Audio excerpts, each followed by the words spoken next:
Oui, mais alors, pourquoi tu veux annoncer l'émission? Mais pourquoi tu veux annoncer l'émission? Ça commence comme ça, on parle. Pourquoi dire c'est Radio Radar, on peut le dire après? Pourquoi le dire avant? Pourquoi commencer en disant que c'est Radio Radar? Je comprends pas. Quoi. Je ne comprends pas l'intérêt d'annoncer vous êtes sur Radio Radar. Bonsoir, les nanas.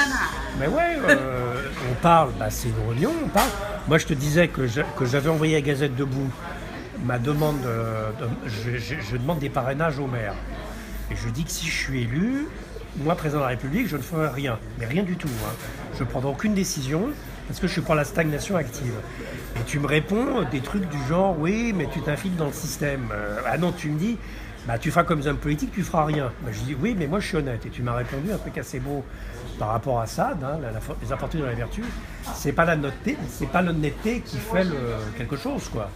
Alors, l'honnêteté n'est pas du tout un argument. On le voit, il y a eu agitation de drapeaux sur le parvis des droits de l'homme au Trocadéro de la part d'un homme profondément malhonnête, où la justice d'ailleurs s'intéresse à sa malhonnêteté, et il a substitué à une espèce de nationalisme crasse d'extrême droite à l'honnêteté, et aujourd'hui on a des gens qui font partie du même milieu, donc des gens qui travaillent pour les déchéances pestilentielles, donc c'est Madame Pécresse et Madame Vallaud-Belkacem, qui n'ont pas de mots assez durs pour fustiger la violence terroriste des lycéens, ces ignobles lycéens, parce qu'il faut que les Français sachent que la France est en grand danger à cause des lycéens et des jeunes.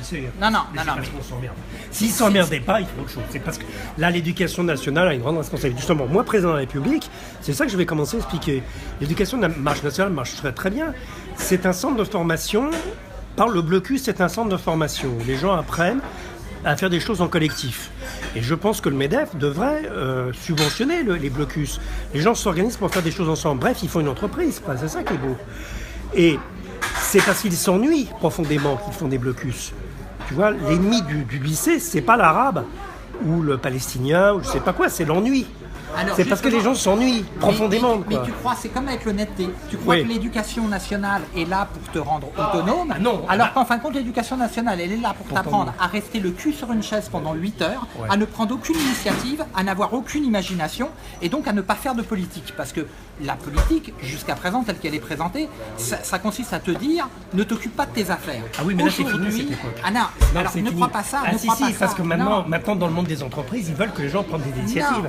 C'est fini le boulot à la chaîne à faire des conneries. Il faut que les gens deviennent autonomes, fassent du Uber, ou des taxis, ou des voitures, des balais, des baguettes. Pierre, quand tu m'as dit n'annonce pas que c'est l'émission numéro 7, donc un nombre premier, l'émission numéro 7 de Radar, et tu m'as dit c'est superfétatoire, on pourra le dire plus tard, ou même ne pas le dire du tout. Mais moi je le dis parce qu'à chaque fois, je vais faire référence aux jeunes qui sont en Arabie Saoudite, condamnés à être décapités, et après leur corps crucifié jusqu'à pourrissement des chairs. Et c'est la raison aussi de Radio Radar. On est là contre tous les prisonniers politiques, on est là pour la défense de la liberté d'expression. Et aujourd'hui, cette liberté d'expression, les institutions la mettent gravement en danger. Et donc quand je parlais de Madame Valérie Pécresse et de Madame Vallaud-Belkacem, je ne les ai pas vus le 14 juillet 2015, quand à Argenteuil, le jeune Amine Mansouri a failli mourir d'une hémorragie interne parce qu'il a été tiré comme un lapin, sans aucune raison, par un policier, avec un lanceur de balles de défense dans le bas-ventre, et ce sont ses camarades qui l'ont tiré chez lui, et après 3 heures d'opération, il a été sauvé d'une hémorragie interne. Donc, moi je dis, fustiger la violence des lycéens, alors qu'actuellement, on a des rejets de plutonium au niveau de la Hague. On a depuis le 31 mars 2016 une centrale où il y a le générateur de vapeur qui pèse plus lourd qu'une rame TGV qui est tombé sur la piscine, qui l'a fendu et qui a cassé le bloc réacteur. Alors, moi j'ai un petit-fils, c'est quand même hyper drôle, il fait une tour, tout s'écroule. Je sais pas, tu pourrais dire que c'est quand même hyper amusant. Tu as des scientifiques, des gens qui ont passé dedans, boum, ça tombe, et ce qui est passionnant, on peut même pas le remettre debout. Non, mais je trouve qu'il faut avoir de l'humour. C'est quand même hyper drôle. Parce que les pyramides, ça tenait, la cathédrale, machin, ça tient, la mosquée, machin, ça tient. C'est quand même des trucs gigantesques. Les pyramides aztèques, ça tient. Mais le truc est des gaullistes, communistes, Mélenchon, ça tient pas. Alors je vais t'expliquer. Moi, chez ma mère, il y a eu la tempête, donc le 6 mars. Elle habite en Bretagne, donc le Finistère. Oui, non, je sais pas chez Noël, chez ma mère aujourd'hui, presque début du printemps. Donc elle a eu un mimosa qui est tombé parce parce qu'il était tout en fleurs, donc il avait un très fort tirant d'air, ce qui fait que les vents qui étaient presque à 200 km/h l'ont brisé, et il y a eu d'autres arbres, enfin ça a été une tempête qui était prévue. Ouais. Donc, alors attends, on prévoit une tempête, on l'appelle Zeus, c'est le dieu de l'Olympe, dieu des dieux. C'est le chef. Alors attention, c'est le Mélenchon. Alors attention, on est dans le Finistère, on va avoir une tempête. Alors que fait le préfet Pascal Lelarge? Alors, il coffre la tempête. Non. Il décrète l'état d'urgence et il dit que la première tempête qui se pointe, jamais en prison. Justement. Moi, quand je serais préfet, si j'étais préfet, c'est ce que je dis. Une tempête, crac. C'est l'état d'urgence, pas de tempête, coffret. Voilà, plus de prise, plus de tempête. Et bien justement, il fait de la politique, il fait rien du tout. C'est pas du café que t'as servi, hein. Il ne fait rien du tout. Non, il m'a dit de pas prendre de café. Donc justement, le préfet, il ne fait rien du tout. Donc le préfet, il est comme moi. Le préfet, il est nommé par François Hollande. Donc ce préfet-là, il a été nommé le lundi 19 septembre 2016 préfet du Finistère. Et il y a eu trois jeunes lycéens qui ont été blessés grièvement par la chute d'un arbre dans leur lycée. Et donc la tempête arrive. On sait que ce jour-là, il va y avoir une tempête avec des vents qui vont osciller entre 150 à 200 km/h. Et les cars scolaires partent, les enfants vont à l'école, les lycéens vont au lycée. Et donc, qu'est-ce qu'on fait? Eh bien, on ne protège pas la jeunesse du pays. Et donc, on fait croire fallait couper tous les arbres. On fait croire que on a souci de la jeunesse, c'est-à-dire de l'avenir du pays. On fait croire qu'on est patriote, on fait croire tout plein de conneries, alors qu'en fin de compte, on laisse des lycéens être grièvement blessés. On ne dit pas interdisons les cars scolaires, les gars, restez chez vous, c'est dangereux. On les envoie à l'école et après, eh bien, on n'est pas coupable, on n'est pas responsable. Et qu'est-ce qu'on a? On a Madame Vallaud-Belkacem, on a Madame Pécresse qui vont à Saint-Denis pour s'indigner de la violence des lycéens. Eh bien, moi, je dis cette violence qu'ont subi ces trois lycéens qui sont grièvement blessés à Carhaix, eh bien, le lundi 6 mars, je veux la démission de Pascal Lelarge, je veux la démission du préfet, je veux la démission du préfet de Paris, je veux la démission de M. Bruno Le Roux, je veux la démission de l'actuel Premier ministre, M. Cazeneuve. Oui, mais il est celui... Oui, bah... Tant mieux, tant pis. Moi, ce que je sais, c'est que le dernier s'appelait Michel Cadot et que c'était François Hollande qui l'est. Le responsable, c'est quand même l'arbre. Voilà. Le responsable, c'est alors, le responsable, c'est l'arbre. Et bien, justement, tu as raison, parce que c'est exactement la même chose qu'à Sivins. Ouais. Le responsable, c'est Rémi Fraisse. Rémi Fraisse est responsable de sa mort parce qu'il s'est rendu. Bah, s'il n'avait pas été là. Il s'est rendu à une manifestation où s'il n'avait pas été là, il ne serait jamais mort. Ah bah ça c'est vrai. Et ben voilà. C'est pas sûr. Ça c'est passionnant. Là c'est passionnant. Dire que si Rémi Fraisse n'était pas à la manifestation, il ne serait pas mort, c'est crétin. Il aurait pu ne pas aller à la manifestation et d'un seul coup glisser sur une peau de madame et se faire écraser par un bus Macron. Dans la minute. Tu ne sais pas. Tu ne sais pas ce qui peut arriver. C'est complètement crétin de dire si j'étais pas allé là, je serais heureux. On ne sait pas. La vie est multiple, c'est ça qui est beau. Tu vois, même les trois lycéens qui sont morts, bon, bien sûr, c'est triste. Mais faut voir le côté positif des choses. Peut-être qu'ils auraient été toute leur vie au RSA. Donc l'État quand même économisé 50 ans de RSA, 30 ans de minimum vieillesse. Je ne sais pas si tu vois le nombre d'argent que ça fait. Donc il faut arriver à relativiser les choses. C'est le préfet qui a dit si Rémi Fraisse n'était pas là à la manif, il ne serait pas mort. C'est crétin, il serait peut-être mort le lendemain. Tu as tout à fait raison. Parce que le préfet Pascal Lelarge, il dit en fait, tout préfet faut supprimer le hasard. Tout préfet doit savoir impulser les politiques publiques décidées par le gouvernement. Alors là, les politiques publiques décidées par le gouvernement, c'est par exemple le record historique des ventes d'armes en 2016. C'est-à-dire la France a surperformé sur ses ventes d'armes. Bravo Olivier Dassault, bravo tous les marchands d'armes. Et paradoxalement, on a une marche qui est décidée, qui va partir. Elle va partir le 11 mars de Toulouse pour venir sur Paris. Elle arrivera, elle est prévue en avril sur Paris, donc pour les déchances pestilentielles. C'est décidé par le DAL, par des associations pour la promotion des droits humains, la liberté d'expression. Et là, on a notre ami Momo qui est souvent là pour nos présences le jeudi pour Ali et ses amis, qui fait lui-même partie du DAL. Et donc j'aimerais qu'il nous parle un petit peu de droit au logement et de ce combat qui est quotidien pour un droit essentiel comme le droit au travail qui est le droit au logement. Ah non. Alors là, le droit au travail, tu retires ça tout de suite. Je monte pour... Non, Radar ne soutient pas le droit au travail. Le droit au logement, je veux bien. Ça, je veux bien, mais le droit au travail, non. Là, c'est pas possible. Non, là, c'est pas possible. Le droit au travail, je vais t'expliquer pourquoi. Non, Parce que le droit au travail, on a le droit à un vrai travail, mais avec un salaire fictif. Non. Actuellement, Le droit au on a travail, des c'est des emplois. conneries. Qu'est-ce que c'est Le conneries? travail, c'est pas l'emploi. Non. Le travail droit au n'est pas travail, l'emploi. C'est pas un droit, le travail, c'est une obligation. Alors non. Une obligation mentale par rapport à toi-même. Pas du tout. Moi, je travaille, je pense, donc je travaille. Mais tu Donc, je serai travailles mort. là actuellement. Oui, mais c'est pas un droit. si, c'est ton C'est une droit. nécessité. C'est pas pareil. Ah non, moi, mais je le suis pas là droit, par nécessité. ça veut dire qu'on va t'obliger à travailler. Le droit, ça évoque une Je obligation. suis pas là par nécessité, je suis là par devoir. Enfin, si Babar veut faire travailler tout le monde au dalle, c'est son truc. Hein, mais moi, Babar, je l'ai déjà dit. Alors Babar, faut préciser, Babar c'est Jean-Baptiste Hérault, et donc je reviens à notre ami Momo, et tout en maintenant le droit au travail qui n'est pas le droit à l'emploi, parce que moi je dis par rapport à Ali et à ses amis, nos emplois ne valent pas leur vie, donc moi je suis contre l'emploi, je suis contre le salariat, je suis pour l'abolition du salariat, je suis pour une politique de revenus pour tous, avec cotisation sociale sur tous les revenus. Ce qui fait, si justement les machines produisent des revenus, donc elles doivent payer des cotisations sociales. Donc il n'y a même pas besoin de faire une loi Hamon ou de merde. Voilà, donc sans production. et sans production, Alors, en diminuant la production. Alors on travaille, on produit rien, on est payé. C'est très bien. Exactement, On fait exactement. rien. Ça s'appelle la stagnation active. À Momo. Bon, alors, moi, je me présente, c'est Momo. Alors, moi, je suis militant de l'ODAL.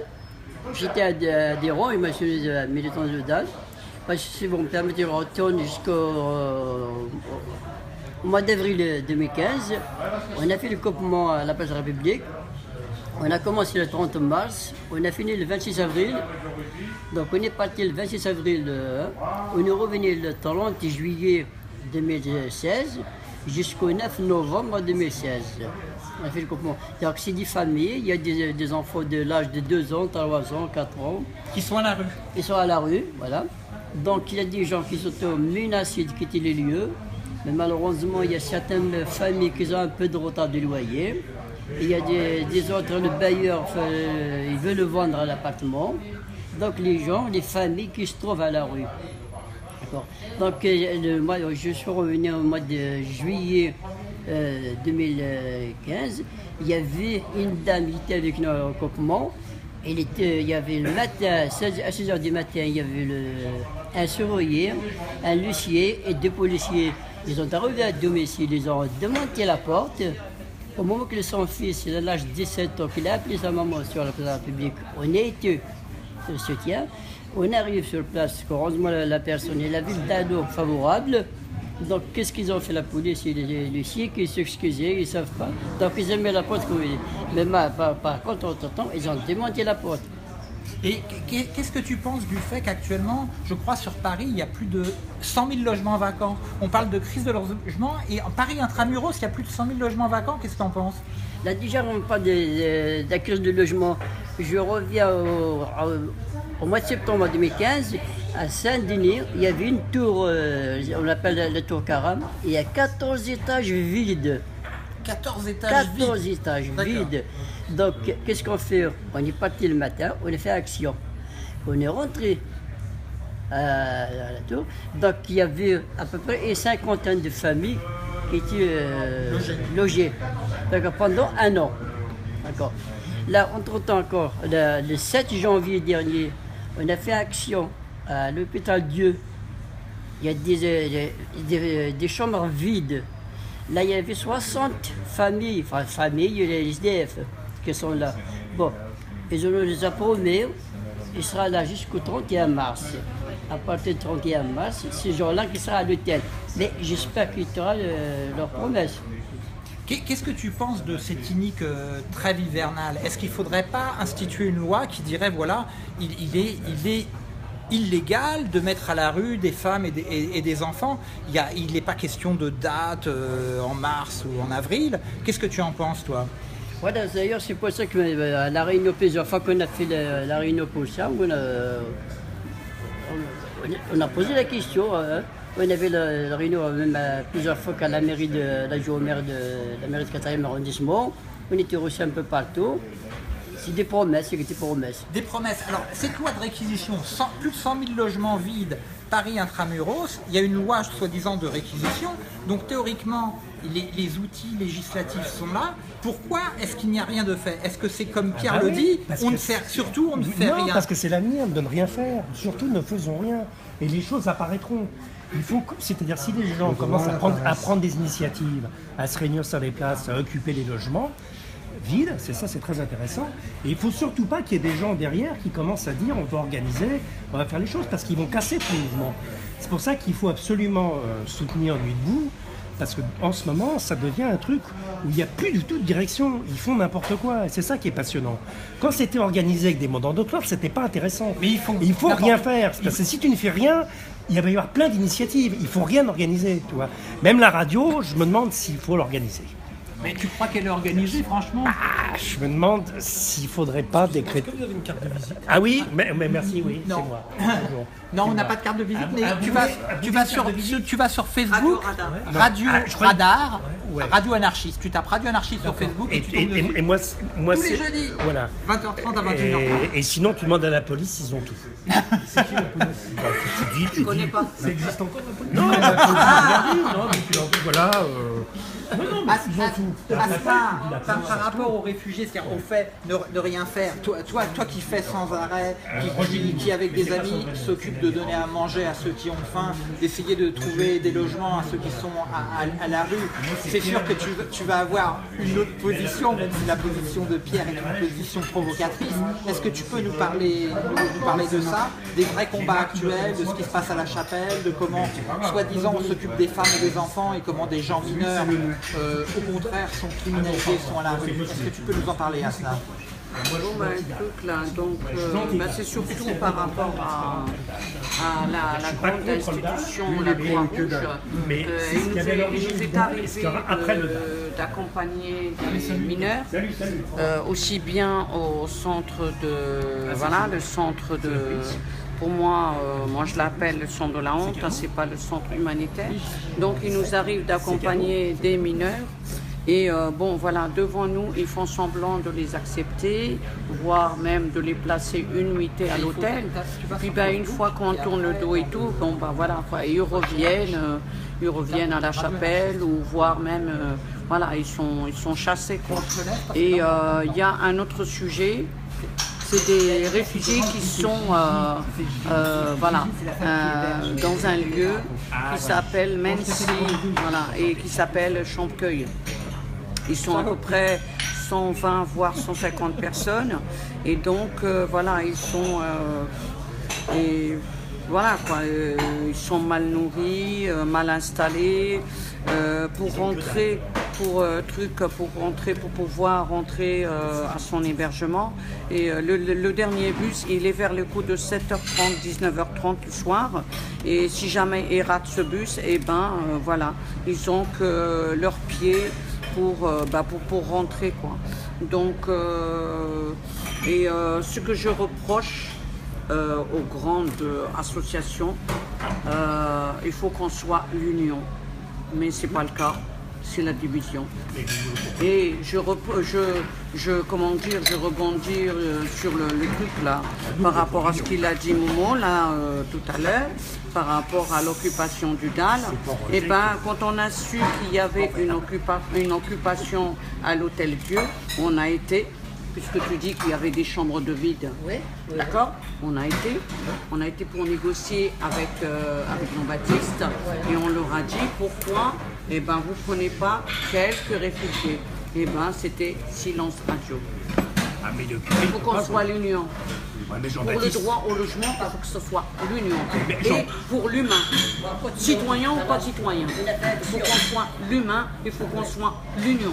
Pour venir contrer ce système, parce que moi, c'est un système racaille.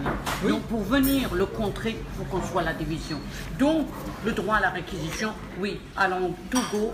Et voilà, quand on vient à demander, est-il possible de prendre sous vos ailes, quelque part, pour héberger des réfugiés, parce qu'il ne faut pas oublier qu'au mois de décembre et au mois de janvier, il a fait un froid sibérien. D'accord? Donc, on a essuyé un refus. c'est ma vérité. Qu'on le veuille ou non, c'est ma vérité. Bon, alors, Il faut qu'on soit l'union. il faut convoquer Babar. Il faut convoquer Babar et qu'il s'explique Et il y avait pourquoi, à l'Hôtel Il y Dieu, avait le préfet. Hein. pourquoi il y avait Hirsch, le préfet, il n'a pas accueilli les réfugiés sous son aile protectrice. Moi, j'ai une tentative d'explication, mais que la décence publique m'interdit de révéler au grand jour. D'accord. Momo. Bon, alors, Non, soit indécent, soit indécent. voilà, donc je vous réponds à votre question. Parce que pourquoi on n'a pas peur des réfugiés? Ouais. Parce que nous, déjà, l'association Nodal, le droit au logement, la majorité, c'est des familles. C'est des adhérents. Il y a La des maj- sans-papiers. Il y a des sans-papiers. non, la majorité, la majorité, c'est des familles. Il y a des Oui, sans-papiers. mais il y a des sans-papiers Mais en comme famille. on est pour l'humain, Mais il n'y a pas des et sans-papiers en pour les famille. sans-logements, pour Il y a les des sans-papiers précaires, en famille. on ne choisit pas papier ou pas papier. Mais il y a peut-être des sans-papiers en famille, non? Bon, alors, Il n'y a pas des sans-papiers en Oui, famille. mais bon, point barre, sans papier, point. On va pas- nous, quand on a des familles, d'accord. Bon, le premier mot déjà, pour faire la demande, pour déposer le dossier, il faut qu'elle soit la famille, ils ont inscription à la mairie. D'accord. Premièrement, il se fait l'inscription à la mairie.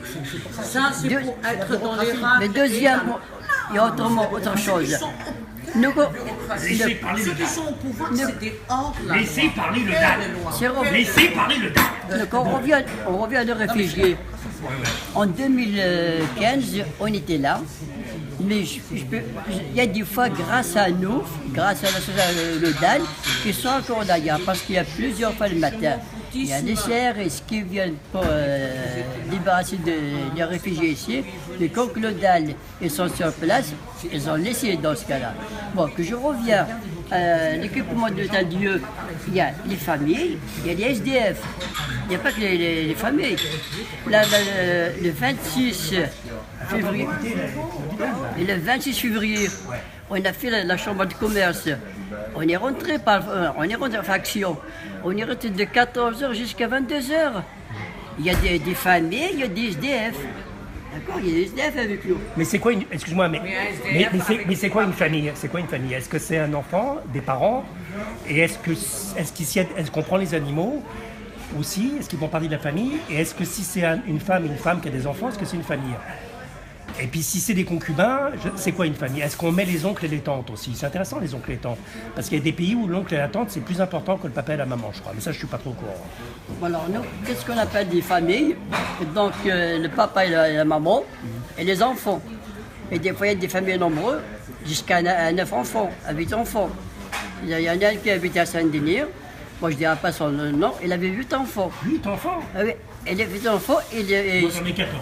ils étaient ils ont été à la rue. D'accord. La dernière fois aussi, à Saint-Denis-Basilique, il y avait un adhérent de Nodal. Il habite à l'hôtel. Et il paye par semaine. Malheureusement, il avait 3 semaines de retard qu'il n'a pas payé. Donc, qu'est-ce qu'ils ont fait le patron? Il a changé la serrure. Il a dit un mot sur la porte. Si vous voulez récupérer vos affaires, vous passez à régler la facture.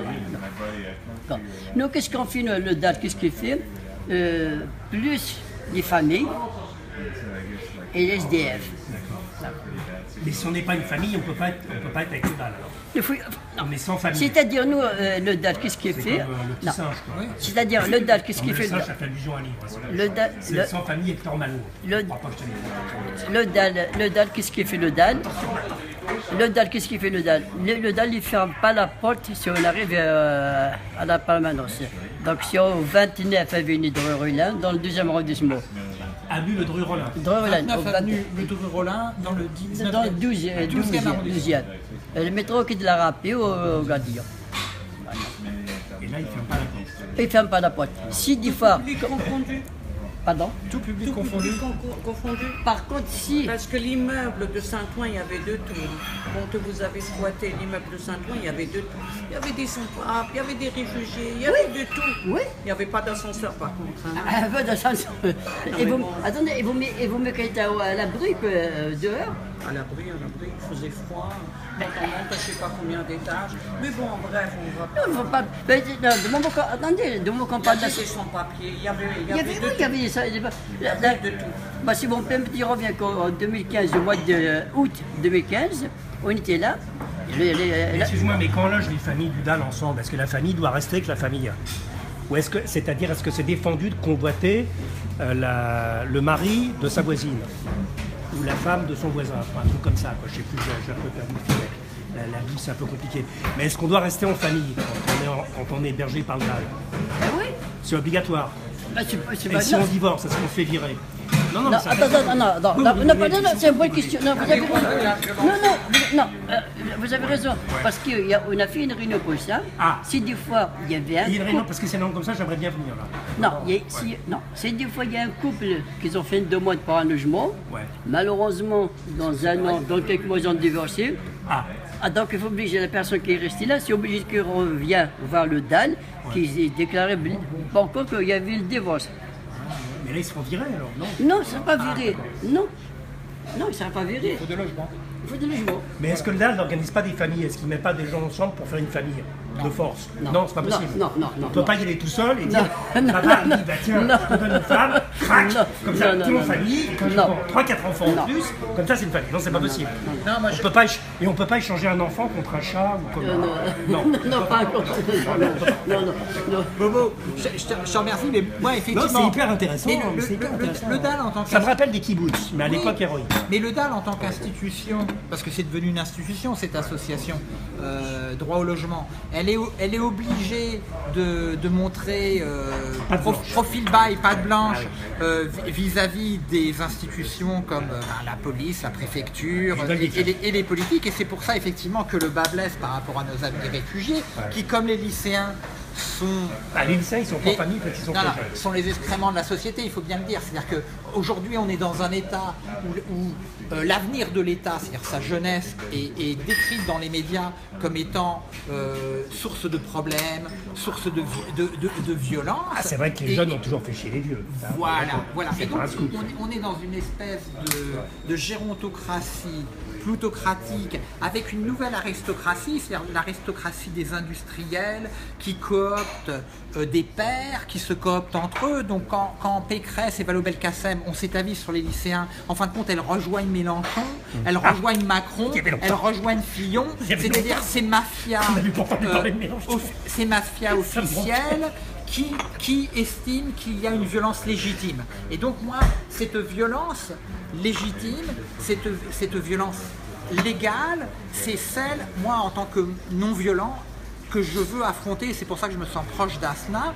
C'est-à-dire que quand on vient nous parler de violence légitime, il y aurait des gens sur lesquels on pourrait faire usage de la violence et d'autres pour qui la violence serait interdite. Et donc là, je veux parler de Frédéric Raguegnès qui est avec la marche pour Alep, et il a été condamné le 6 mars dernier, 6 mars 2016, pour violence, outrage, crachat, menace de mort sur agent, alors qu'il n'a strictement rien fait. Donc je veux que tous les gens qui vont dans les manifestations, comme on a renforcé la loi de l'impunité de la police, donc des nervis du système violent, il faut qu'ils y aillent avec des petites caméras et qu'ils documentent sans arrêt. Il faut qu'ils soient filmés, qu'on voit qu'ils n'insultent pas, qu'on voit qu'ils ne crachent pas, et qu'on voit qu'ils se font frapper, qu'on voit qu'ils se font traîner par terre, et qu'on voit cette instrumentalisation, cette violence qu'ils subissent. C'est extrêmement important, parce que moi j'estime que nous ne sommes plus en démocratie, j'estime que tous les gens qui font partie de ces mafias politiques, qu'elles se prétendent de droite ou de gauche, ce sont des gens qui participent d'un système violent, qui instrumentalise la violence contre les pauvres, contre les plus démunis, et qu'aujourd'hui cette division qu'on veut faire entre les familles et entre les réfugiés est totalement scandaleuse. Pour moi, c'est la même chose qui se passait quand on envoyait les Roms et les Juifs en camp de concentration. C'est-à-dire il y avait la bonne famille qui n'était pas juive, qui n'était pas rome, qui n'allait pas en camp de concentration, et il y avait l'autre dont on arianisait les biens. Et aujourd'hui, on est revenu exactement dans ce même système. On est en train de criminaliser, c'est-à-dire qu'on est en train de dire, si tu portes assistance à une personne en danger, dans sa vie. C'est des délits de solidarité. Voilà, délit de solidarité. Voilà. C'est des délits de solidarité. C'est profondément scandaleux de transformer... Très, parce que bon, comment dire, je voudrais comprendre de quelle violence on parle. Parce que comme, bon, je reviens, parce que les nouveaux pauvres d'aujourd'hui, c'est vrai, il y a des pauvres... Il y en a de plus en plus. Entre guillemets, français de souche. Oui. Mais là, Ça veut rien les dire. pauvres que depuis quelques années, bon, voilà, quoi, c'est celui qui La vient. pauvreté frappe tout le monde. Oui, mais bon, c'est là où ça s'est accentué, là où on le laisse dormir dehors, là où on le gaze, là où on le matraque, là où on lui donne des coups de pied. D'accord. Est-ce que tu ne penses pas que c'est en relation directe avec la progression des ventes d'armes? C'est-à-dire que moi j'ai l'impression, en 2016, les ventes d'armes françaises n'ont jamais été aussi bonnes, et en même temps on a vu la liberté d'expression. Là, tous les hommages qui étaient faits aux victimes justement des ventes d'armes surperformantes, la République, tout ça a été effacé cet été pour faire justement disparaître les victimes collatérales. Les victimes collatérales actuellement, est-ce que ce ne sont pas justement ces pauvres, ces gens qui sont à la rue? Est-ce qu'il ne faut pas que les Français comprennent que quand on vend des armes, que ce soit des sous-marins aérobiques, des Rafales, des hélicoptères, des obus, des balles, eh bien en contrepartie, il faut s'attendre à voir des gens, des citoyens assassinés, et avoir de plus en plus de personnes qui appartiennent à la France. Je me fous de savoir, français de souche, ça veut rien dire. Moi, la souche, j'ai vu des arbres tomber en Bretagne, ils n'étaient pas plus français que moi. Seulement, ce que je sais, c'est qu'ils appartenaient à cette terre et qu'il y a eu un grand coup de vent et qu'ils sont tombés. Et aujourd'hui, la révolution qui vient, elle est comme ce coup de vent. Elle est comme Zeus. Elle va venir d'un Olympe, mais d'un Olympe qu'on ne peut pas situer. Et aujourd'hui, ces gens-là savent qu'ils ont perdu le pouvoir. Ils ne l'ont jamais eu, mais là, ils sont en train de le perdre réellement, le pouvoir. Aujourd'hui, on a un pays qui n'est gouverné par personne, avec des gens qui veulent faire croire qu'ils gouvernent le pays, et je crois réellement, et c'est pour ça que je c'est pour ça qu'ils l'ont rajouté. Je voulais avoir à côté de moi mon ami Bruno Coelho, qu'on a vu sur les autres émissions, parce qu'il m'a fait connaître cet auteur qui est assez formidable. C'est José Saramago. C'est un écrivain portugais, qui est, malheureusement pour lui, nul n'est parfait, il est devenu prix Nobel de littérature, mais pour moi c'est Kafka, mais avec l'optimisme, je dirais, de Pierre Merezhkovski.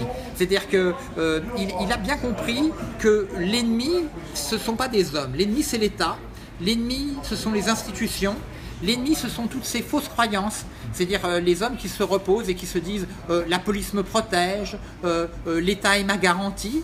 Ces gens-là ont abdiqué en fin de compte leur liberté, ils les délèguent justement par élection, et dans ce roman-là, la lucidité, qu'est-ce qu'il se passe? Il se passe que, je lis la 4e de couverture, José Saramago, la lucidité, panique électorale.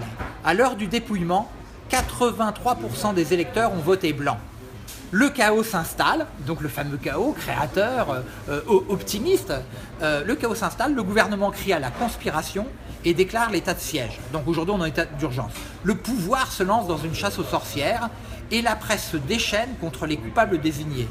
Voilà. Les Donc, sorciers, c'est nous. Hein. bien sûr, Les exactement. personnes qui osent dénoncer ce système, pour eux, c'est nous les sorciers.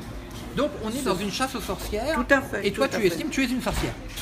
Oui. Je suis un sorcier. Moi, je suis pas un sorcier. Tu n'es pas un sorcier. Alors c'est pas un sorcier, tu vas nous expliquer pourquoi. Non, je suis pas un sorcier parce que j'ai pas tellement de remèdes à proposer, ni j'ai pas de capacité de guérir les gens de leur malheur. Ou alors si c'est malgré moi, mais c'est pas mon On pourrait objectif. faire Gargamel. Mais je trouve, tu vois. est-ce que tu crois qu'un sorcier guérit?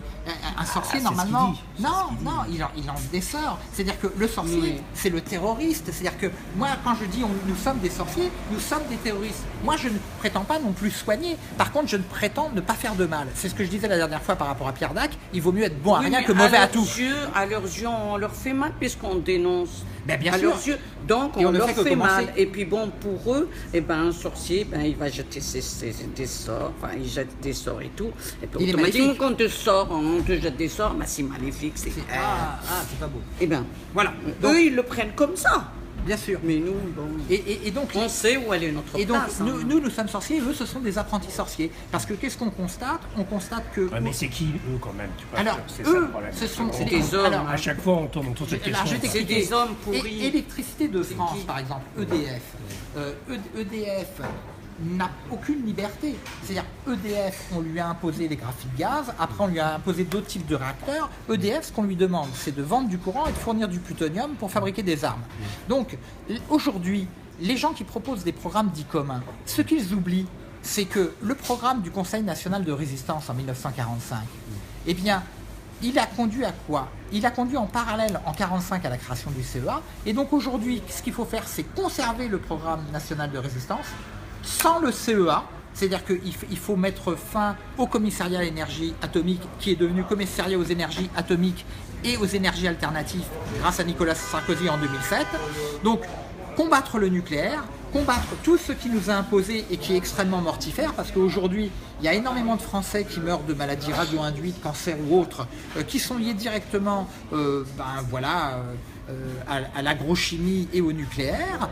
Et aujourd'hui, qu'est-ce qu'on constate? On constate que les politiques ne parlent pas des centrales nucléaires, ne parlent pas de l'agrochimie, et que les gens qui sont directement confrontés aux maladies radio-induites, au manque de logement, alors qu'il n'y a pas de crise de logement. Je ne pense pas qu'il y ait des gens. Non, mais je vais t'expliquer. Il y a des institutions, c'est ce que je dis. Il ne s'agit pas d'un problème de gens, il s'agit d'un problème d'institution. Donc, qu'est-ce qui se passe dans ce roman? Les hommes se remettent à faire de la politique, c'est-à-dire ils reprennent leur vie en main. Et justement, ne plus déléguer son pouvoir, c'est-à-dire l'idée de faire croire que le pouvoir délégué c'est la démocratie, c'est faux. Ah oui, mais alors moi, c'est rigoureusement faux. C'est pas pour être narcissique, mais moi j'ai des enfants et je sais toujours pas pourquoi j'ai eu des enfants. Enfin, j'aime beaucoup mes enfants, mais si tu veux, je sais pas quelle histoire de pouvoir, quoi. Le pouvoir de quoi je sais pas, le pouvoir de se taire, quoi. Une erreur de jeunesse. Non, c'est pas une erreur de jeunesse. Non. Tu te poses la question pourquoi je les ai eus. Non, mais parce qu'on me dit si tu as eu des enfants, c'est parce que c'est un pouvoir que tu avais. Mais je sais pas ce que c'est que cette histoire de pouvoir. Pouvoir de quoi? Il n'y a pas de pouvoir. La vie, on avance comme ça, c'est au gré des rencontres. C'est ça qui est beau, mais il n'y a pas un pouvoir. Les gens qui disent j'ai décidé, c'est des farceurs. C'est comme Babar Dudal ou Macron qui dit j'ai décidé, ou Mélenchon. Mais cette phrase j'ai décidé, on décide rien. Tu vois, c'est ça qui est beau. Et penser qu'on décide quelque chose de sa vie, je sais pas qui a mis ces idées saugrenues dans la tête des gens. Et bien justement, c'est le pouvoir délégué. Alors tu le mets sur le truc là, sur le compte du hasard, tes enfants? Non, je sais pas. C'est ça qui est beau. Il n'y a pas de sens. C'est ça qui est beau. Ça qui est beau. Les choses arrivent sans sens. C'est ça qui est extraordinaire. Et donner un sens à des choses merveilleuses, c'est ça qui est crétin. Je ne sais pas pourquoi les gens veulent toujours dire j'ai décidé de faire Pierre, quoi. J'ai décidé de quoi? Quand tu qualifies une chose de merveilleuse, tu lui donnes un sens. Oui, mais je n'essaie pas de l'expliquer. Justement, j'essaie pas de trouver une raison. C'est ce que je te disais la dernière fois, c'est toute la différence entre le comment et le pourquoi. C'est-à-dire le pourquoi est du domaine de la philosophie. On ne dit pas pourquoi les choses sont merveilleuses. Par contre, on peut dire comment. C'est-à-dire que en réalité, comment est-ce qu'on peut réenchanter le monde justement, en évitant le pouvoir délégué? Oui, mais non, en disant qu'il n'y a pas de pouvoir, il faut le nier. C'est pour ça que moi je lance ce mot d'ordre. Il faut absolument que vous, les gens qui se pensent aux élections, disent qu'ils ne feront rien, mais jamais, qu'ils ne prendront aucune décision. Parce que là, on rentre dans notre univers. Il ne s'agit plus de décider, il s'agit de vivre. Et des gens qui disent je vais redonner la parole aux citoyens pour qu'ils soient enchantés de la politique et qu'il ait un pouvoir, mais je trouve ça d'une ânerie. Pouvoir de quoi? Pouvoir de quoi? Mais pouvoir de quoi? Quel est le pouvoir de quoi? De descendre sa poubelle le soir? Et encore, moi je ne descends pas la poubelle, je la mets par la fenêtre. Après, je reconnais, on me l'a dit, j'étais un modèle, je mets la poubelle par la fenêtre, mais après je vais tout ramasser. Alors je t'explique, tu poses le problème du pouvoir, et moi j'ai toujours dit, le problème est mal posé. Le problème c'est pas le pouvoir, c'est le devoir. Justement, moi j'ai jamais aimé les colibris, j'ai jamais aimé Pierre Rabhi. Non. J'ai toujours trouvé extrêmement nauséabond, parce que justement il pose tout le problème dans le pouvoir. Il dit le petit colibri, il prend une goutte d'eau dans son bec, et il a son petit pouvoir, il va l'éteindre l'incendie. Alors il vole, non mais je t'explique la fable du colibri. Il va aller jeter sa petite goutte d'eau, et il a fait ce qu'il pouvait. Eh ben non. Moi, j'estime qu'on a des devoirs. Et ton article, il y a la main qui parle, qui a quelque chose à dire. Ici, on a l'article 35. Est-ce que vous savez à quoi correspond cet article 35? Ça correspond à un devoir. Le devoir d'insurrection. C'est lié le devoir d'insurrection. C'est lié aux familles. À partir du moment... L'article 35, c'est un truc de famille. Non, c'est le devoir d'insurrection. C'est-à-dire le peuple, quand son véritable pouvoir, c'est-à-dire quand la démocratie, c'est-à-dire le pouvoir du peuple... Il est bafoué. Quand cette démocratie est bafouée, eh bien, il a pour devoir de s'insurger. Et l'insurrection, ce n'est pas la violence. L'insurrection, elle peut être purement intellectuelle. Aussi, enfin de vie, voilà. Pas de survie, moi j'appelle tout simplement. à cette insurrection intellectuelle, parce que aujourd'hui, le vrai pouvoir, c'est de dire je préfère ne rien faire, donc être bon à rien, que mauvais à tout. Et aujourd'hui, les institutions sont nuisibles. C'est s'insurger. Bien sûr. Dénoncer, c'est s'insurger. Exactement. Dire que celui qui est au pouvoir, il nous a volé, il nous réprime, que c'est injuste, qu'il maltraite l'autre qui est dans la rue et tout. On dénonce. Et Diogène, qu'est-ce qu'il disait? Voilà. Nous, on dénonce. Oui, on en revient là. Quelqu'un qui est au pouvoir. Il y a des vérités qui gênent. Non, mais quelqu'un qui est au pouvoir et qui détourne de l'argent, c'est pas que c'est crétin, mais c'est logique. C'est ça que je comprends pas. La corruption et le pouvoir, c'est la même chose. Bien Donc sûr. des gens qui sont au pouvoir vont forcément détourner de l'argent. Parce que c'est leur seul espace de liberté. Justement parce que sachant qu'au pouvoir ils ne peuvent rien faire, qu'ils ne peuvent prendre aucune décision, leur seule jouissance, c'est de dire, voyez, je suis plus malin que vous, parce que je vous ai fait croire que j'allais faire des choses pour vous. Et comme c'est pas possible, et que de toute façon personne ne peut rien pour personne, et ben je vous vole, c'est la seule transgression, c'est une espèce de jouissance perverse d'ailleurs. Mais c'est pour ça que je trouve ça aberrant, cette idée de manifester contre la corruption, parce que la corruption c'est le pouvoir, et le pouvoir c'est la corruption. C'est ce que j'avais dit la dernière Il fois. ne peut pas y avoir un homme bon qui va prendre les bonnes décisions. Pouvoir absolu, voilà. Comme j'avais dit un corruption jour, totale. j'avais cette vision, je pense que l'humanité s'est abstrait de Dieu, et de ses droits d'auteur. L'auteur étant Dieu. Après elle s'est abstraite des 10 commandements. Maintenant, elle va s'abstraire du pouvoir. C'est-à-dire, on va rentrer dans une ère où il n'y aura plus quelqu'un qui va faire le bien pour nous. Il ne peut pas y avoir un bon dirigeant. Ah, c'est notre ami. Il ne peut pas y avoir un bon dirigeant qui fasse le bien pour nous. C'est crétin d'un bon dirigeant. Il n'y a pas de bon dirigeant. On n'y croit pas. Voilà. Mais attention, Voilà. C'est un monde de pognon. Ça n'a rien à voir avec la religion. Il ne faut pas croire que le pouvoir, ce sont des dirigeants. Non. Les dirigeants, vu que le pouvoir lui-même est souvent confondu avec le pouvoir de nuisance. Et nous C'est-à-dire trouvent que des si boucs je émissaires mets une pour claque dire à Pierre Merechkowski, terrorisme, ça va lui faire mal à la joue. Ça, c'est Vincent. Mais j'ai Patrice. Voilà. Mais j'ai aucun pouvoir sur Pierre en lui mettant une claque. J'ai simplement un pouvoir de nuisance. Et actuellement, on nous fait confondre pouvoir et pouvoir de nuisance. Le vrai pouvoir, c'est le pouvoir de proposition. C'est-à-dire, le pouvoir n'est jamais imposition, il est proposition. Si moi j'ai une idée, mon idée n'est pas bonne. C'est une idée que j'ai. Et encore, c'est une idée que je me leurre d'avoir eue. Ah oui, parce que en fin de compte, cette idée, je l'ai eue parce que j'ai rencontré des gens, parce que j'ai appris des choses. Voilà. Il n'y a pas d'auteur. Il y a ni auteur, Exactement, ni auteur. Il y a ni droit d'auteur. Mais quand je me leurre, Aujourd'hui, Voilà. ça a dépoté sur l'auteur. alors, oui. on est. Alors voilà la révolution. Alors, la révolution, voilà. Alors, présente-toi parce que, comme c'est la première fois qu'il y a Radio Radar. Radio Radar, enchanté. C'est pas les magasins radar, c'est pas Non, le truc. Non. Alors, c'est- mon c'est schéma, c'est que la révolution, elle passe par la libération de l'espace public virtuel, les places publiques, mais aussi l'espace public. Pourquoi? Le réel et le virtuel, c'est-à-dire le monde des médias, le monde de la conversation planétaire. Pourquoi? Parce que ce monde-là, pour l'instant, est totalement privatisé. Les élites le dominent et la valeur centrale, c'est le profit. Le peuple est écrasé. L'argent. Je veux arriver à une prise de Aikido où le peuple passe au-dessus en mettant les droits et nos responsabilités au centre. Et du coup, on libère une part d'espace public et on convoque les médias dominants sur notre terrain en créant des événements culturels, spectaculaires, le printemps, le 32 mars, plein de trucs où la rue sera tellement révoltée qu'on ne pourra pas nous ignorer. Ah, révolte, L'insurrection. droit. Moi, je parle souvent plutôt de devoir. Moi aussi, mais le mot devoir est un peu trop lourd. On préfère dans certains cercles l'idée de co-responsabilité. C'est-à-dire les obligations, les devoirs, c'est un peu juridique, c'est un peu catho. Le devoir, alors droit et responsabilité. C'est le pardon qui est catho. Il y a des gens, ils disent, Le droit, ils disent ni inscrit, oubli ni ce pardon. droit-là, il est inscrit dans l'article, voilà. Mais qui ils connaissent viennent le à droit? Le Coiffouet, L'idée, il est pour moi, inscrit, ce mon vrai droit-là. projet, Pierre le sait, c'est de revisiter la Déclaration universelle des droits de l'homme par un processus citoyen du bas vers le haut, où même si on change 5%, le simple fait qu'elle soit la résultante d'un processus local, global, c'est-à-dire qu'on serait à l'écoute des jeunes Bosniens, des Algériens, des Chinois qui disent comment la déclaration s'incarne ou non dans leur vie, qui disent que les nouvelles technologies, on n'en parle pas dans la déclaration, qu'il faut le traiter. Demain, Qui disent surtout que les hommes sont libres et égaux.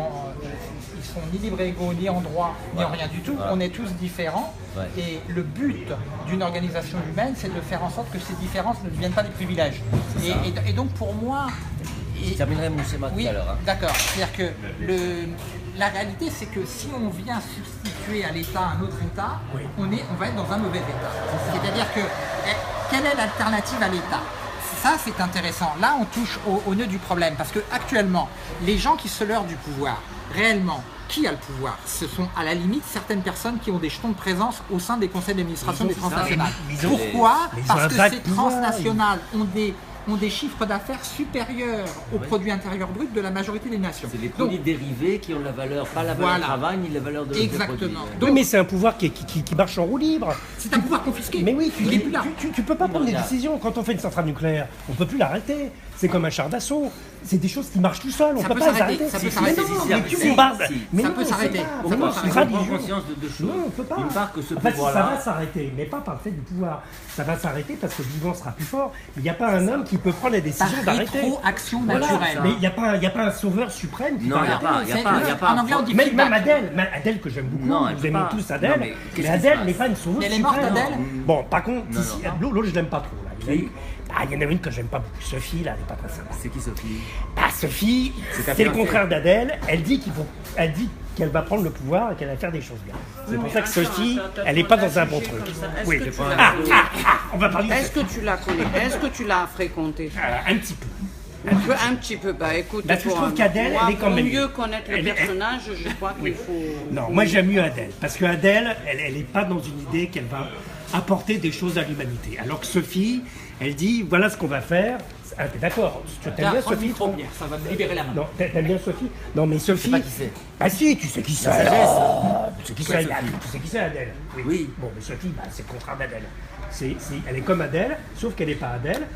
Parce qu'Adèle, elle dit... T'as inventé quelqu'un? Non, j'ai pas inventé. Bah non, elle le connaît, tiens. Elle existe, Sophie. Mais je la connais pas plus que toi, mais à juger une personne... Je sais pas si Roger la connaît. Non plus, mais à juger une personne vaut mieux... Ah non, je la juge pas. Bien, oui, mais bon... Non, je la juge pas. Il est dalle, oui. Pierre, est-ce qu'on peut laisser ton ami, parce qu'il avait commencé à vouloir présenter quelque chose. Mais c'est très intéressant. J'ai fait un schéma... En 2005, j'ai fait un schéma pour présenter les rapports de force au sein de la gouvernance globale entre citoyens, institutions, autorités publiques, tout secteur, peu importe.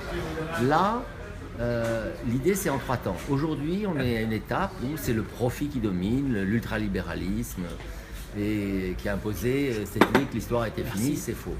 Et qui dit qu'il n'y a pas d'alternative. Et donc là, on est dans une phase où tout est privatisé, où l'individu est traité comme un consommateur ou comme quelqu'un à contrôler par la société de l'information avec des géants de l'information. Et malheureusement, la privatisation n'est pas finie. Non.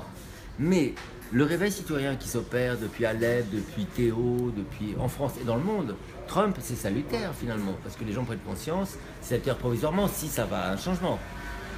Les Anglais disent on ne veut pas de Trump quand même en Angleterre. C'est un Hitler, hein, Non, mais c'est salutaire, c'est une ironie. Quand il y a eu Obama, ils n'ont pas protesté. Obama a fait 2 mandats, alors que ça a été le président des États-Unis qui a le plus augmenté le budget de la défense depuis 1945. Ouais, sauf Trump augmente de 9... Enfin, peut-être, je ne sais pas. Oui, ça j'en suis sûr. Bon. Or, le temps actuel, c'est celui où, comme dans une prise d'aïkido, comme tu l'as dit, ce réveil citoyen qui s'opère, on est plus rassemblés qu'avant, je trouve. Réveillez-vous! Eh bien, il peut conduire à ce que... depuis 2008. Hein. Oui, mais il y a eu débat. Avant les indignés. Avant. C'est vrai. Mais il y a eu... Bon. Mais là, il se passe quelque chose. Pour moi, mon ressort, ça a été Alep, le maire d'Alep à Paris, où j'ai eu honte. Il n'y avait personne. J'ai eu honte parce que moi... J'étais là, moi. Oui, mais j'ai pas eu honte de toi. Ah bon, d'accord. Pas comme d'habitude. J'ai vécu le siège de Beyrouth, le siège de Sarajevo, j'ai fait quelque chose. J'ai pu pour Alep, j'avais rien fait. J'ai eu honte de moi. Et en plus, j'ai eu honte des médias, j'ai eu honte de la France. On a honte de nous. Tous, on a honte de nous. Tous. Et donc, j'ai fait une émission sur la Syrie toutes les semaines. Moi, j'ai pas honte. Moi, je dis franchement, j'ai pas honte parce que depuis plus de 15 ans, je jeûne 4 jours contre les armes thermonucléaires. Et j'estime que j'ai toujours dit, la réalité, c'est que le bombardement des populations civiles a été accrédité après 1945 par l'ONU. Oui. Et en fin de compte, il y a un vrai problème. C'est-à-dire qu'on a eu des gens qui ont fondé des institutions comme le FMI, la Banque mondiale, l'ONU, et l'ensemble de ces institutions ont été très rapidement détournées, avant les années 60, ont été détournées de leur but pour, en fin de compte, faire la politique inverse, c'est-à-dire une politique néo-nazie. C'est-à-dire qu'aujourd'hui, cette politique de l'argent gagnant qui n'est pas terminée, c'est-à-dire cette fameuse privatisation, qu'est-ce que c'est? Ce sont les synergies de l'Union européenne. Quand on parle de synergie, qu'est-ce qui se passe? J'ai une usine qui fabrique de la faïence et une autre qui fabrique de la faïence. Eh bien, j'en fais un conglomérat, les faïences européennes, et à partir de là, j'ai 30 secrétaires au lieu d'en avoir 15, et je me dis, je peux faire le boulot à 15 secrétaires. J'ai un scoop là, pour Radio Radar.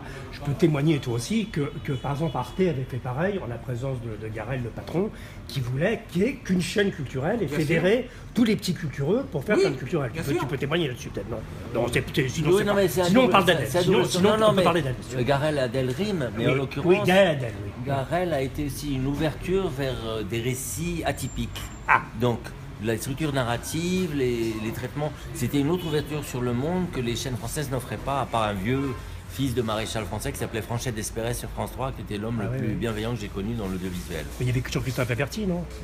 Oh, mais alors avec lui, tu faisais pas des films pour Averti, tu le regardais faire. Toi, tu as bien été mannequin dans Dim Dam Dom, non? Oui, mais il y a très longtemps, j'ai commencé comme ça. Sérieux. 3 temps pour le changement. La phase actuelle où c'est le profit qui l'emporte, la phase de demain, je crois, où on va pouvoir s'appuyer sur la notion de droit et de devoir, ou peu importe le vocabulaire, c'est la même chose, pour renverser la vapeur et que les élites s'inquiètent et nous laissent reconquérir du pouvoir. Attends, et la troisième phase, il faudra 10 ans, c'est une société où il n'y a pas un homme, une voix comme le Roch Mandela qui était un progrès par rapport à l'apartheid, mais aujourd'hui c'est une personne, une voix OX, c'est-à-dire que chacun doit exister dans l'espace public international, les vies humaines doivent être reconnues, celles des Syriens d'Alep, celles des exclus, celles de la famille de Traoré et tout, parce que cet espace privatisé public privatisé, écrase la personne humaine. Il crée des clichés les uns sur les autres, il génère la peur, il fait le convoi pour Trump. Et voilà.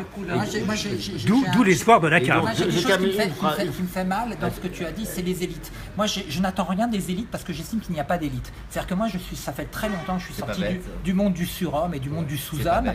Et donc, il n'y a pas d'élite. Nous sommes l'élite et nous ne sommes rien. Et donc, moi, c'est ce que je dis. Je dis, il y a la différence. Les Français de souche, qu'est-ce que ça veut dire? Les gens revendiquent une appartenance.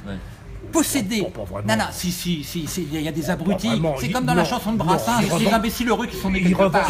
Ils revendiquent. Il faut l'avouer. Ils revendiquent fiers de leur clocher. Ils sont fiers de leur médiocrité. Franchement, ça c'est pas vrai. Ils revendiquent de partir en vacances, d'aller au restaurant, de baiser et de faire des choses du même genre totalement inintéressantes. Tu sais que tu ressembles à Sugarman. C'est qui Sugarman? Sugarman, c'est l'Indien mexicain de Detroit qui a été connu en Afrique du Sud comme le film Sugarman. C'est un chanteur méconnu en Amérique qui était une célébrité en Afrique du Sud par les militants de l'apartheid, mais qu'il ne savait pas. Donc ce n'est pas une élite. C'est pas ça. C'est que dans le film fait sur lui, qui a eu l'Oscar du meilleur documentaire il y a 3 ans, ses filles disent: papa, il était ouvrier, il faisait de la démolition de bâtiments, mais il nous emmenait voir les vernissages et l'exposition. On lui disait: mais papa, c'est pas pour nous. Il disait à ses filles: nous sommes leurs égaux. C'est ce que tu dis. Nous sommes leurs égaux. Il n'y a pas d'élite. Et en plus, ça va plus loin. Moi, je dis, je suis terrien comme la fourmi et le cachalot. C'est-à-dire que je retire à l'homme cette possibilité qui a été donnée, qu'on appelle les 3 religions du livre, que je trouve par ce côté-là extrêmement abominable, qui sont des religions spécistes. Moi, je vais plus loin. C'est-à-dire que moi, je dis, le vrai prophète, il dit: nous appartenons à la terre.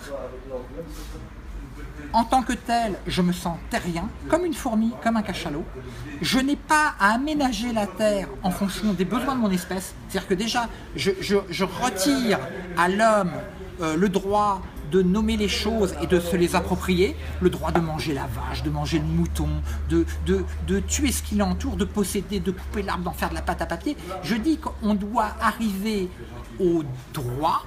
Et ce droit est un droit universel. Et c'est le droit à la vie. C'est-à-dire que moi, j'ai souvent réfléchi, et un jour, mon fils Élie, parce que j'ai un jeune fils... Oui, mais excuse-moi, je te coupe, mais les cafards dans ce dispositif, qu'est-ce qu'ils font? Alors, les cafards sont extrêmement importants. Tu parles des nénuphars? Non, les cafards. Alors, je vais t'expliquer, les cafards ont été au début de ma réflexion, justement, parce que le cancre là a développé un goût assez ignoble, ce qui fait que les oiseaux ne le mangent plus.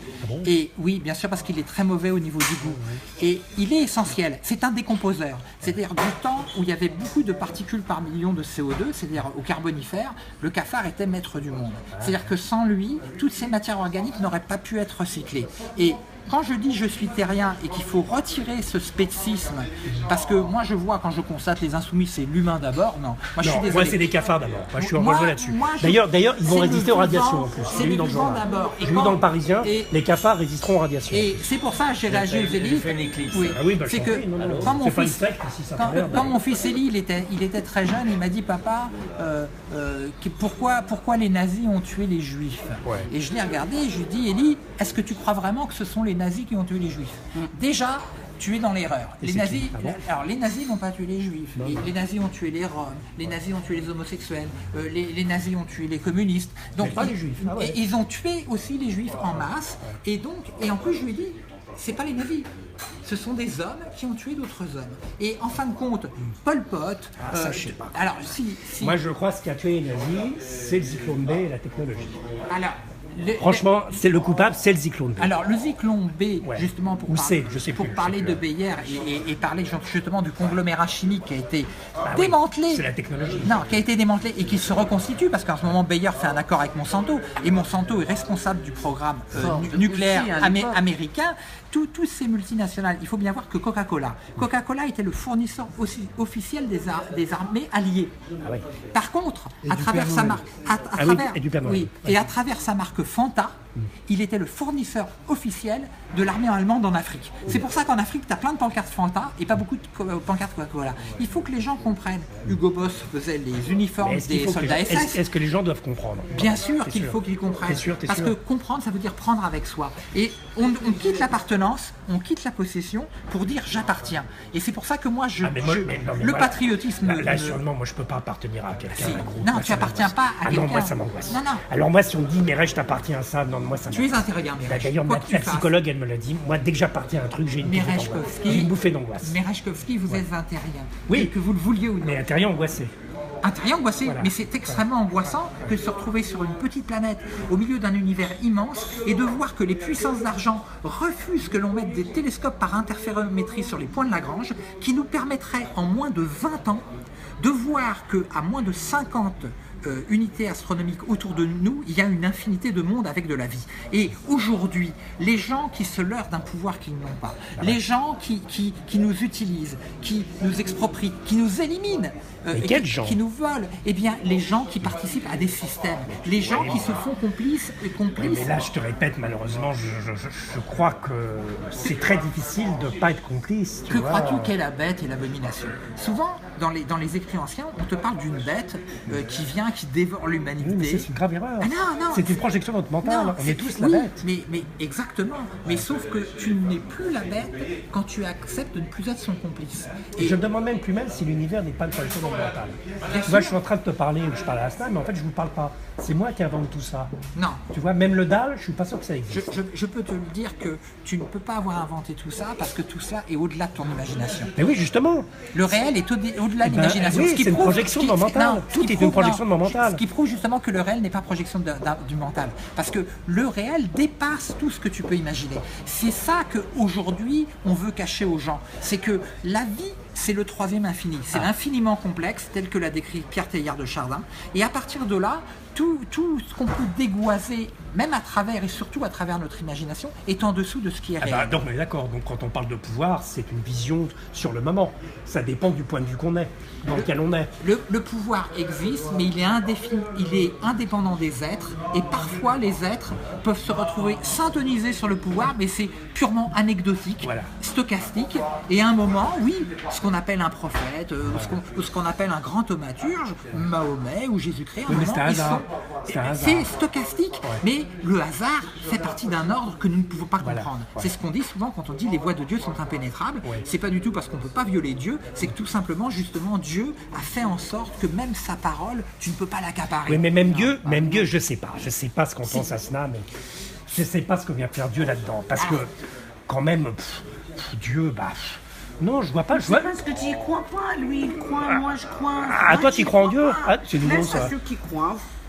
Laisse-les. Alors la croire, excuse-moi, c'est quand même une grande prétention. Non. Penser qu'on l'on croit, c'est la pire des prétentions. Alors, je vais t'expliquer de pourquoi. quel nom tu peux, de quelle autorité tu peux dire que tu Alors, je vais crois et te leurrer. Pierre, Croire, Pierre. c'est pas possible. Pierre. On ne peut pas croire qu'on croit. Je vais Parce que t'expliquer. si on croit, c'est qu'il y a quelque chose qu'on ne comprend pas. Mais croire qu'on croit, ça n'a pas de sens. Croire, c'est ne pas savoir. Alors, je vais Oui, t'expliquer. d'accord, ben, Je vais d'accord. t'expliquer une chose. Ouais. Un jour, j'ai un ami. Crois en ton père et ta mère, ceux qui t'ont donné Ah vie non, quand non. même. Ah non, non, mais moi, dis donc, ah non, non, mais moi je le sais, hein, moi je le sais, je suis pas le bah. fils de mes parents. Non, mais c'est pas grave. Non, non, non, mais c'est pas grave. Non, mais attends, non, mais c'est une certitude. Je pense que je suis d'une autre planète. Mais c'est pas grave, hein, c'est pas grave. Ah, parce que tu l'as pas Oui, oui, oui, je suis d'une planète. Si, j'ai des preuves même. Mon j'ai des Dieu, preuves. parce que tu l'as Quand je vois mes parents, qui sont des gens estimables, Mais laisse-moi me non, je crois pas en mes parents. Mes parents, C'est peut-être fou. non, j'ai rien en commun avec eux. Alors si quand même, hein. On est quand même tous un peu des prophètes dans la famille. Ça c'est vrai, c'est le seul point qu'on a en commun. Alors, Mais il ne peut pas y avoir de. Tu sais que il est impossible de voir l'avenir. Donc, pour prophétiser, il faut qu'un maître voit l'avenir et te le souffle à l'oreille. C'est pour ça que Dieu n'est pas connu. On ne peut pas croire en Dieu. Dieu se révèle. Et je vais t'expliquer ce qu'est Dieu. Mais c'est comme Mélenchon, ça n'existe pas, c'est Dieu- un hologramme, Dieu- c'est un hologramme. Dieu n'est pas dans l'existence. Mais toi tu crois en Dieu Il est maintenant dans l'être. Non, Mais il il croit- est il dans croit en l'être. Dieu, lui. C'est toute la, crois en Dieu, tu crois en Dieu, toi toute la différence, Pierre. Toute la différence, c'est que toi, tu penses qu'on peut croire en Dieu. Mais si tu crois en Dieu, c'est que tu crois en un être. Et la réalité, c'est que dans l'existence, tu es tributaire du temps. Mais Dieu n'est pas dans l'existence. Dieu, Ah. il l'est. Bon, Il bah c'est alors. Il est créateur. Il l'est. Non, il C'est-à-dire- n'est pas créateur ici. Si. Il touche des droits. Ah non, il touche est- pas des il droits à est- l'auteur la SCAM. Il il n'est est- pas inscrit. Non, mais pas créateur dans ta création, t'as qu'à quoi. demander. Je veux dire, Où il est est Patrice créateur. Enfin, il t'a créé. Ah, ça sonne. Patrice, il n'a pas dit qu'il y avait Dieu à la SCAM. D'accord. Il n'a pas dit, les sociétés d'auteurs ne versent pas des droits d'auteur à Dieu. Alors, la SCAM, je la connais, mais t'arrêtes de sonner, bordel. Bon, si tu veux, arrêtez-toi, ça va la foi. Eh bien, Bon. la question de Dieu, ça va certainement être battue sur le numéro 8. Non, mais attends, jeudi attends, prochain. moi, je Oui, dois, ah dire oui. ça. Ah non, il faut finir par le feuilleton. je suis désolé. Alors, le feuilleton. Alors, le feuilleton. Non, là, alors, Pierre Merechkowski, Voilà. il n'y a pas que le sexe dans la vie, séquence 5. Personnage, PM, sur l'écran de cinéma, un film. Une chambre sous un toit, grand désordre. Un lit, une table, 2 chaises, de la vaisselle propre dans l'évier. PM de dos accoudé à la fenêtre. Par la fenêtre, une femme traverse la cour. PM. Le rapport sexuel existe, la relation sexuelle n'existe pas, la relation humaine n'existe pas. La femme achève sa traversée de la cour. Fin de la séquence 5. Eh bien, Pierre, merveilleuse conclusion. Oui, c'est bon. Et on se retrouve donc la semaine prochaine de 20h30 à 21h30 Tiens, au tu café donneras ça à Baba. Le De Javet. Tu voilà. peux donner ça à Baba. Bonsoir à tous. Je te le ferai. Ou je te le donne. Ou tu le prends, ou